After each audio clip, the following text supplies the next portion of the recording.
जाधवांची कन्या भोसल्यांची सून, जाधवांची कन्या भोसल्यांची सून, शिवबांची माता भाग्य कोणते अजून, भाग्य कोणते अजून, हिंदवी स्वराज्याची पताका नवी अभिमानाने रुळते, लक्ष देऊ नाही का, मी जिजाऊ बोलते, मी जिजाऊ बोलते. आमचा जन्म जाधवांच्या घरी झाला, तेव्हा दारादारात रांगोळी काढल्या गेल्या, तोरणं लावली गेली, हत्तीवरून साखर वाटण्यात आली आणि आमचं नाव जिजा असं ठेवलं. आईच्या इच्छेखातर आम्ही 6 भाषा शिकलो. शिवबराजे हे आमचं सर्वात धाकटे, अतिशय कठीण परिस्थितीत मात करून आम्ही शिवबराजांना घडवले.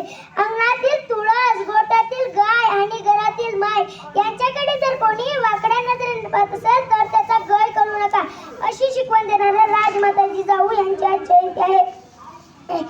आम्ही पाहिलेलं स्वराज्याचं स्वप्न ते त्यांनी पूर्ण केलं. त्यांच्याविषयी जेव्हा बोललं जातं, एक होते राजे शिवाजी, भीती नव्हती जगाची, पर्वा नव्हती परिणामांची, साथ होती आई